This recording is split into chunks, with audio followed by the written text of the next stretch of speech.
क्या आगे आने वाले समय में बीएसएनएल इंडिया में फ्री में 6G सर्विस देगा? और क्यों आगे आने वाले समय में क्रिकेट से टॉस जैसी चीज गायब क्यों होने वाली है? साथ ही साथ क्या कभी आपने ये सोचा है कि पहाड़ पर लोग अपनी बाइक और गाड़ियों में इस तरीके के झंडों को क्यों लगाते हैं? तो हाय गाइस, मैं हूं आकाश और चलिए बना डालते हैं इस वीडियो को भी अप्रतिम लेवल का झकास। गाइस, इंडिया में बहुत से लोग अपने करियर को चमकाने से कहीं ज्यादा ध्यान तो अपनी चमनप्राश जैसी शक्ल को चमकाने के लिए देते हैं, क्योंकि डेटिंग एप्स पर राइट स्वैप जो मानना होता है। लेकिन क्या आपको पता है कि यही डेटिंग एप्स आपकी जिंदगी से खुशियों को गायब कर सकती हैं, सेम लाइक थैनोस की स्नैप। असल में गाइस, ये सुनकर आपके भी बारदानों के ऊपर रखे गुब्बारे फोड़ दिए जाएंगे, लेकिन प्रेजेंट डेट में हमारी ही कंट्रीज की ऑलमोस्ट सभी मेट्रो सिटीज के अंदर हम लड़कों के साथ इतनी गिरी हुई हरकत हो रही है जितना तो बरसात में हमारे देश के एयरपोर्ट की छतें ना गिरती। असल में गाइस, जैसे ही कोई भी इंसान इन तरीके की डेटिंग एप्स पर मैच मिलने के बाद किसी भी कन्या के साथ बैठकर रेस्टोरेंट में वार्तालाप को शुरू करता है, तो वो कन्या कुछ ही समय के बाद कोई ना कोई बहाना बनाकर उस टेबल से ठीक वैसे ही गायब हो जाती है जैसे एक टाइम पर हमारे बाबा जी को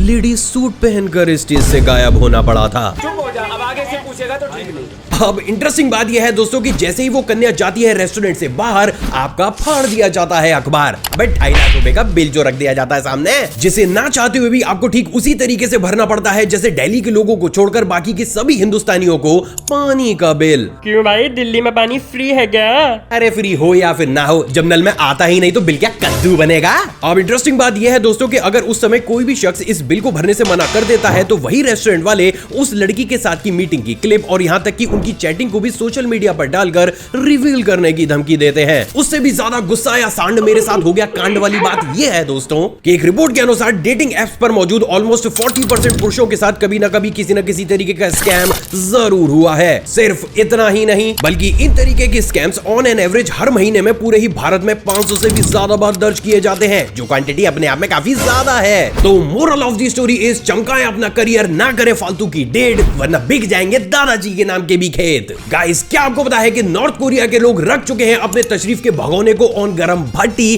क्योंकि उन्हें अब हर हाल में देनी होगी 10 किलो दै बोटी। असल में गाइस, बंद प्रणाली कब्ज खोल देने वाली ये रिपोर्ट निकल कर आ रही है नॉर्थ कोरिया से, जहां पर हमारे प्यारे लकड़बग्गा भैया ने कायम चूरण खाकर एक नए नियम को पारित कर दिया है कि वहां पर मौजूद हर एक घर को हर हफ्ते 10 किलो पोटी को वहां की गवर्नमेंट को सबमिट करना होगा। उससे भी ज्यादा इंटरेस्टिंग बात यह है दोस्तों कि ये पोटी एवं गीली नहीं बल्कि पूरे तरीके से सूखी होनी चाहिए। मतलब हमारे भाई को मस्त कड़क माल मांगता है। अब अरे शेरा, बिरयानी खाकर जी घबरा गया मेरा वाली बात यह है दोस्तों कि आप इसके बदले हर महीने 500 रुपए के हिसाब से भी वहां की गवर्नमेंट को पे कर सकते हैं। लेकिन अगर इन दोनों ही कामों में से आपने कुछ भी नहीं किया तो नो टेंशन, हमारे लकड़बग्गा भैया लोगों के साथ कुछ ऐसा करेंगे कि पोटी तो भैया फ्री में निकलेगी, वो भी साउंड इफेक्ट के साथ। अब ऐसा सिर्फ इसलिए है दोस्तों क्योंकि हमारे लकड़बग्गा भैया को ऐसा लगता है कि इंसानी पोटी से खाद जानवरों के गोबर से भी ज्यादा तेज स्पीड से बनाई जा सकती है, जिसके चलते हुए हमारे भैया माइक पर खड़ा होकर अब ये चिल्ला रहे हैं कि या तो दे दो शराफत से अपनी सूखी पोटी, वरना कर दी जाएगी आपकी बोटी। गाइस, ये सच्चाई सुनकर आपके भी गलफड़े करने लगेंगे तेजी से शोर, लेकिन पाउडर उड़ाऊ हाई क्वालिटी कंटेंट देखकर हमारे देश के ठोस हो चुके हैं शातिर चोर। असल में भाई लोगों, पतली टांग का मोर मेरे इलाके में मौजूद लैम्बड़ा चोर वाली ये रिपोर्ट निकल कर आ रही है यूपी के बांदा से, जहां पर जब एक चोर चोरी करने के लिए कतई जेम्स बॉन्ड बनकर एक मकान में घुसा इन डार्क नाइट, तो चोरी करने के बाद वो भाई वहीं भूल गया अपनी बाइक। हमें लगता है ये भी गोलमाल के पप्पी भाई का चेला था। अब देसी घी में पूरी फाड़ देने वाली बात यह है दोस्तों कि अगले दिन जब हमारा भाई उठकर कर रहा था अपने बालों को स्पाइक, तब जाकर उसको याद आया कि वो तो वहीं भूल चुका है अपनी बाइक, जिसको लेने के लिए जैसे ही वो चोर उस घर पर पहुंचा तो वहां के मकान मालिक ने वो बाइक देने से चोर को ठीक वैसे ही मना कर दिया जैसे कबीर सिंह मूवी में लड़की के पिताजी ने लड़की का हाथ हमारे कबीर भैया को देने के लिए मना किया था। जिसके की बाद मकान मालिक और चोर के बीच उसी तरीके के प्यारे प्यारे शब्दों का आदान प्रदान हुआ जैसे कि कभी कभी गुस्से में हमारे नवजोत पाजी अपने अपोजिशन के लोगों के साथ करते हैं। अब सबसे ज्यादा मसालेदार बात तो यह है दोस्तों कि इस चोर ने उस घर से सिर्फ 2000 रुपए की चोरी की थी, लेकिन इसके बदले में इस महान शख्स ने अपनी 60,000 रुपए की बाइक गंवा दी। जिसके की बाद बाकी के चोर बोल रहे हैं, हाँ तू क्या घंटा बनेगा चोर तू। गाइस, नॉर्मली ये कहा जाता है कि अगर आपको करना है किसी भी मैच को मक्खन की तरह क्रॉस तो सबसे पहले जीत का दिखाओ टॉस। लेकिन क्या आपको पता है कि बीसीसीआई अपने मैचेस से टॉस को ठीक उसी तरीके से गायब कर रही है जैसे अभी हाल ही में दिल्ली के एक दुकानदार ने अपने एक पुराने ग्राहक को उसकी दुकान से सामान ना खरीद कर पड़ोस की दुकान से सामान खरीदते देखकर इस दुनिया से उसे ही गुड बाय करा दिया। मैं सच बोल रहा हूँ, ये दुकान वाले और ठेलों वालों को तो भैया अलग ही लेवल पर चल रहा है। 40,000 रुपए पर डे, याद रखना, भूलना मत। असल में गाइस ये रिपोर्ट सुनकर गिर जाएगी आपकी भी पैंट पर लाल सॉस, लेकिन बीसीसीआई ने अपने कुछ डोमेस्टिक मैचेस से गायब कर दिया है जिंदा टॉस। और ऐसा सिर्फ इसलिए है दोस्तों क्योंकि बीसीसीआई के एक नए रूल के अनुसार मेहमान टीम को ऑलरेडी टॉस का विजेता समझा जाएगा और उन्हें यह अधिकार होगा कि वो इंडिया आने के बाद ग्राउंड और पिचेस को देखकर यह डिसाइड कर सकें कि उन्हें पहले ग्राउंड पर बैटिंग करनी है या फिर बॉलिंग। इंटरेस्टिंग बात यह है दोस्तों कि डोमेस्टिक लेवल पर कुछ मैचेस में यह नया नियम लोगों को काफी ज्यादा इंप्रेसिव भी लगा है, जिसके चलते हुए अभी उम्मीद लगाई जा रही है कि मे बी आगे आने वाले कुछ ही समय में इस नियम को इंटरनेशनल क्रिकेट के ऊपर भी अप्लाई कर दिया जाएगा। और अगर ऐसा हो जाता है तो गाइस आप बहुत ही जल्द जाएंगे टॉस के सिक्के को भूल और एक बार फिर से पधारो इंडिया में ट्रेविस हेड, ताकि एक बार फिर से उगा सके हम आपकी बगिया में फूल। गाइस ये सुनकर आपके भी बारदाने जाएंगे कांप, लेकिन यूपी के एक शख्स के पीछे पड़ चुका है ठंडा सांप। भाई लोगों ये सुनकर आपकी भी सुनसान राहों से निकल जाएगा पीला प्रकाश, लेकिन अपने पर्सनल पतीले चटका चुका है यूपी के फतेहपुर में रहने वाला विकास। असल में गाइस विकास दुबे नाम के इस शख्स को सबसे पहली बार 4 जून को एक सांप ने काटा, इसको हॉस्पिटल में एडमिट किया गया, ये ठीक हो गया। इसके 4 दिन के बाद दोबारा से उसी सांप ने इसको काटा, इसको हॉस्पिटल में एडमिट किया गया, ठीक हो गया। उसके 6 दिन के बाद दोबारा से उस सांप ने इसे काटा, इसको हॉस्पिटल में एडमिट किया गया, ये सही हो गया। इसके बाद दोबारा से 3 दिन के बाद इस सांप ने इसको काटा, इसको दोबारा से हॉस्पिटल में एडमिट किया गया, ये फिर भी ठीक हो गया। इसके बाद इसको मौसीका भेज दिया गया, जहां पर रात 12 बजे दोबारा से सांप ने इसको काटा, इसको दोबारा से हॉस्पिटल में एडमिट किया गया, ये दोबारा से ठीक हो गया। ला भैया ला पानी दे, जे ना मरने का।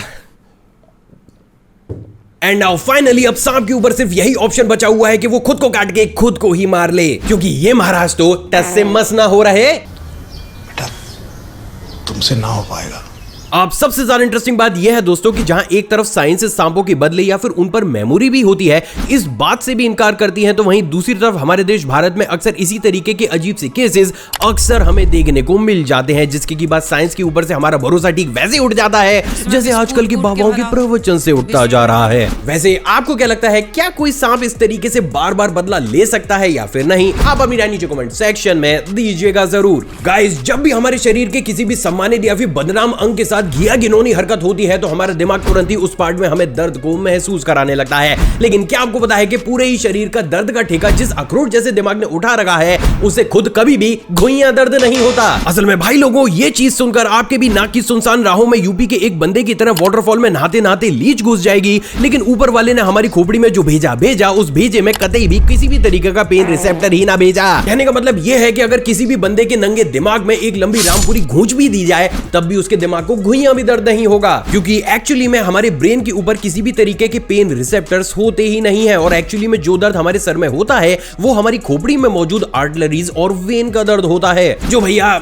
ऐसे लोगों को धरती पर देखने से तो कम ही होता है। गाइस जैसे कि हम सभी जानते हैं कि आज से कुछ समय पहले बाबा के हाई आईक्यू लेवल और उनके सस्ते रॉ एजेंट्स की वजह से हमें यह मालूम पड़ा था कि उड़ीसा में 80-80 हजार रुपए में फड़फड़ाती बीवियां मिल रही हैं। लेकिन एक बात जो शायद बाबा जी को भी नहीं पता होगी वो यह है दोस्तों कि उड़ीसा में सिर्फ बीवियां ही नहीं बल्कि हरी हरी कड़क पत्तियां भी मिल रही हैं। गाइस ये रिपोर्ट सुनकर आपका भी अच्छे लोगों पर से भरोसा ठीक वैसे ही टूट जाएगा जैसे आजकल अपने लल्ला की शादी में अंबानी जी पैसे उड़ाने के सभी रिकॉर्ड तोड़ रहे हैं। अरे भैया इस बार रिचर्ड पैक्स के पैसे बढ़ाकर जस्टिन बीबर को 84 करोड़ रुपए दिए गए हैं। हाँ वही बीबर जो इससे पहले आए थे और अपना मुंह हिलाकर हम सबका काट कर गए थे। असल में गाइस अभी हाल ही में उड़ीसा पुलिस ने बाग बहार इलाके से कुछ ऐसे गलीच, निर्लज, बेशरम, बेहया, घिनौने और लैंडूस किस्म के लोगों को भी घपचाया है जो कि सीधे साधे लोगों को 500 रुपए के एक नोट के बदले 5 नकली नोट दे रहे थे। उससे भी ज्यादा गन्ने चुसा देने वाली बात यह है दोस्तों कि ये भसड़ बावला कांड अभी हाल ही से नहीं बल्कि पिछले काफी लंबे समय से होता हुआ चला आ रहा है, जिसमें ये लोग हमारे देश की अर्थव्यवस्था को ठीक उसी तरीके से गिराने का ट्राई कर रहे हैं जैसे अभी हाल ही में महाराष्ट्र के कुछ बावलों ने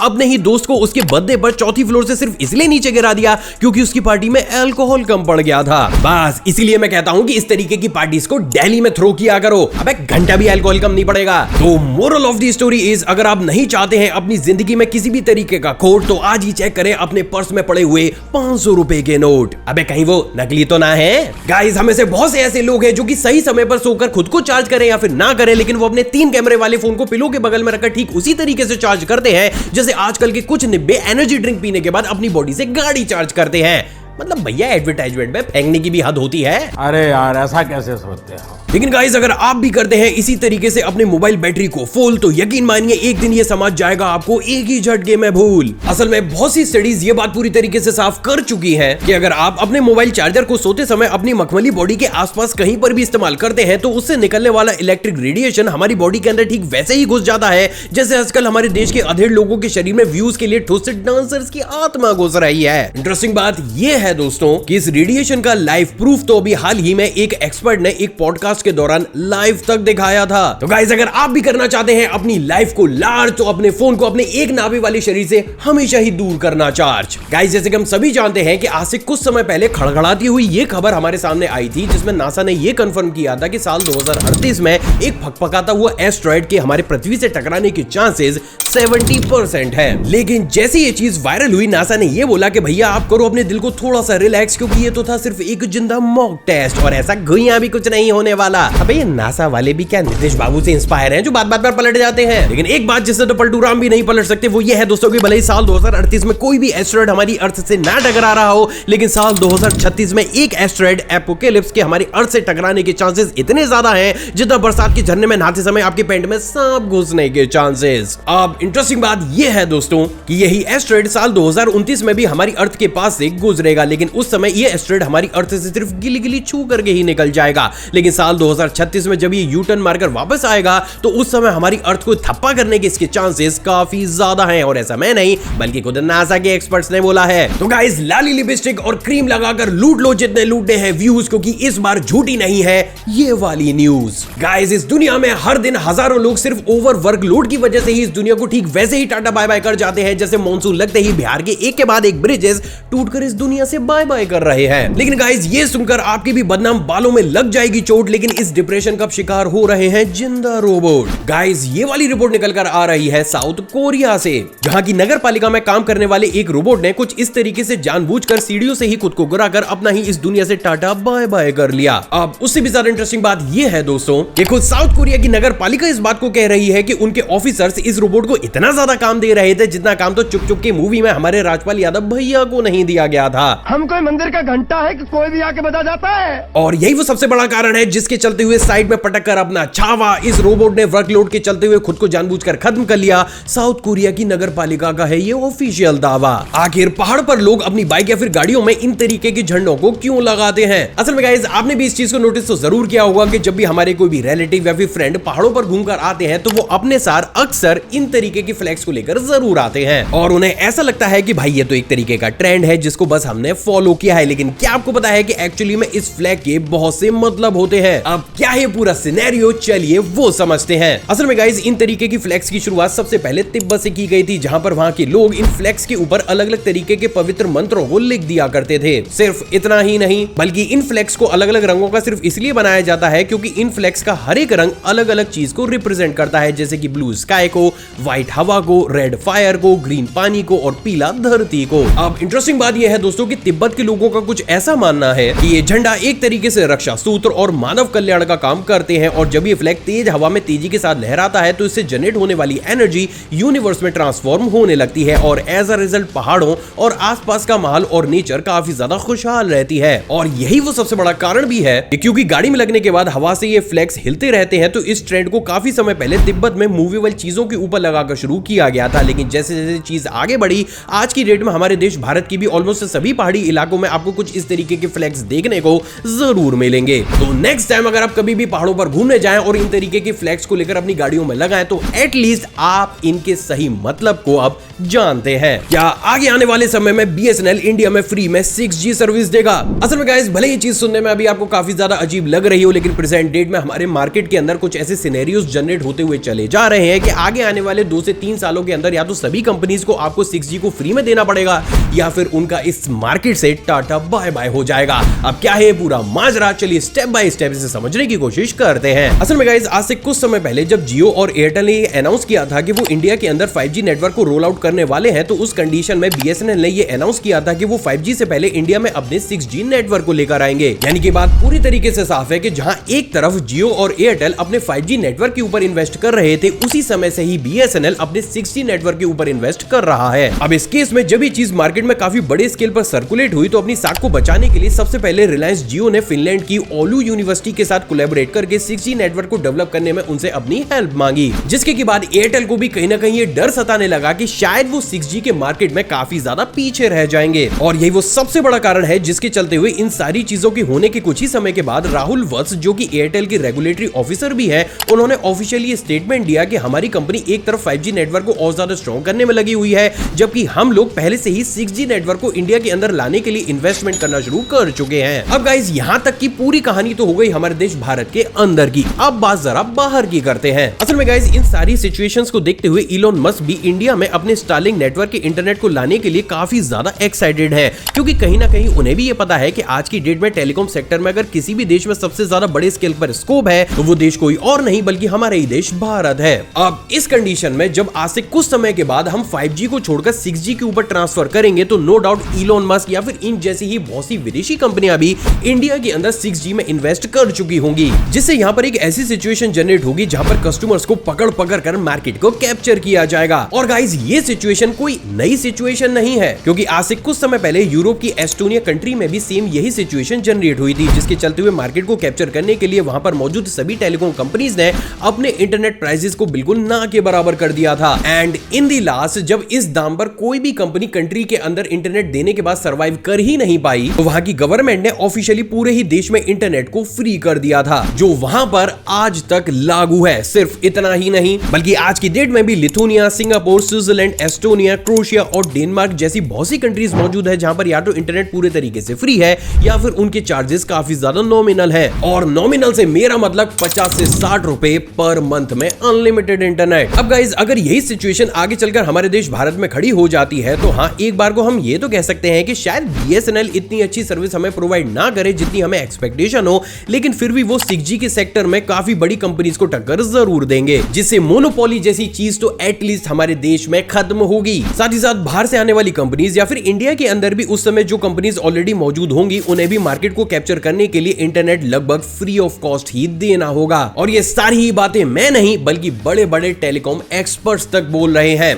सो आई होप गाइज आज का एपिसोड आपको पसंद आया होगा और आपने ऑलरेडी इस वीडियो को लाइक कर दिया होगा। मुझसे इंटरेक्शन को बढ़ाना चाहते हैं तो नीचे कमेंट सेक्शन में कमेंट कीजिएगा, या फिर आप चाहें तो मुझे इंस्टाग्राम पर भी फॉलो कर सकते हैं, क्योंकि वहां भी मैं कुछ ना कुछ तो अलग बना ही रहा हूं। एक और फ्रेश कमाल एपिसोड में आप सभी से दोबारा मुलाकात होगी दोस्तों। जय हिंद। और हाँ, जाने से पहले इन वीडियोस को भी चेकआउट जरूर कीजिएगा और चैनल को सब्सक्राइब कर उस बेल आइकन को प्रेस जरूर कीजिएगा, क्योंकि वो चीज आपके लिए तो फ्री है लेकिन उससे हमारी बहुत मदद होती है। जय हिंद।